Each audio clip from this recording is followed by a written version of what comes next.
Omicron variant reportedly has mild symptoms like soreness and exhaustion. Same things you kind of get when you've had a hard day at work, right?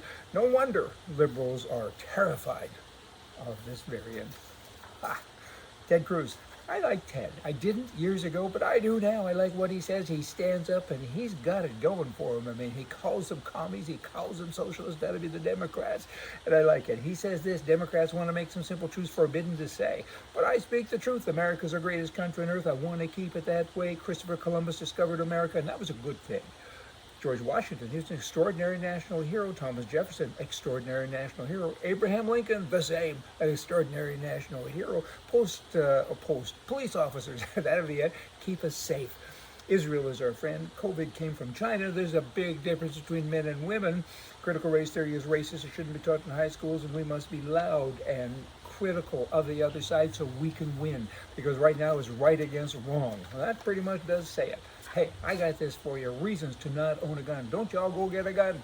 Tell you, listen to me, because maybe you'll say I shouldn't. Hey, you can always count on the police to protect you. That's a fact. Hey, the government, they're never going to try to take away your rights.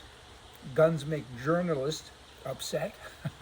So if you want to upset a journalist, go buy a gun. Why do you want to do that? Because they tell you the truth all of the time. Guns are not cool and awesome and fun to shoot and useful for protection. Just trust a liberal on that. Criminals have guns and use them to do bad things. You do not want to be associated and be called one of them, do you? So then don't own a gun. Nobody's going to break into your house when there's plenty of free stuff to loot at Target and Walmart.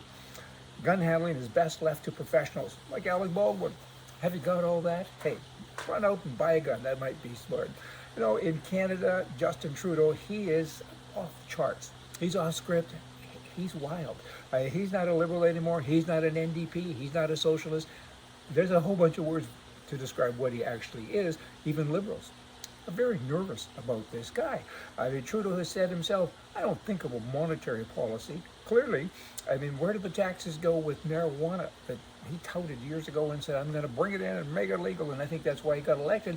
It's never been discussed since. There's supposed to be zillions of dollars coming in on taxes. You can't give a liberal, a commie, enough money, enough taxes, because they spend and they keep spending. What they can't spend, they give away to other countries. I mean, it's just crazy. Canadians will continue to get high prices, higher taxes, and loss of freedom as long as this guy's in power. Who's pulling his strings? I don't know. Nobody knows. But he and the President of the United States of America, they're kind of cozying up. And it's not a nice relationship for the good people, at least, or the people of the good countries, the good people of the countries that are good, and they won't be good much longer. But this kind of socialism stuff going on. There's a group of young Canadians, they're challenging in court the age that you're allowed to vote. This is a group of 14, 15, and 16-year-olds, and they say we should be allowed to vote because of climate control and other things. We need to vote, and they're suing to make that happen. Kind of interesting stuff they say in the Constitution. What Constitution? Politicians don't read the Canadian Constitution, but in any event, this group of youngsters say that in the Constitution it says that all men and all women have the right to vote. I guess they've missed the part about you can't put a wise head on young shoulders. Can you imagine if we had those people voting? We have a bunch of children voting now that are in their 50s and 40s and 60s. We really don't want the real thing. And thanks, Mom, for that. She told me that over the years so many times. You can't put a wise head on young shoulders, I do repeat. The CHP in Canada, the Christian Heritage Party, they're a great party. They really are. I like what they do. They're so right-wing. Rod Taylor's the boss man there, and he wrote a really interesting article just the other day, and he said this, December 1st, 2021, it's going to go down in Canadian history. He said not one elected member of Parliament stood to speak against the rubber stamping of the Liberal government's parental rights and religious freedom. Not one. This is about the conversion. You know, if your child says, I'm a boy, and your child is a girl, and it's a 3-year-old child, oh, hairy dogs now, they're mad. They're mad at all these people. Not at Rod. He's doing good. I'm going to keep talking, barking or not.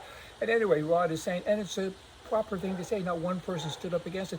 What do? If your 3-year-old starts to bark like a dog and walk around the house like a dog, you buy it dog food?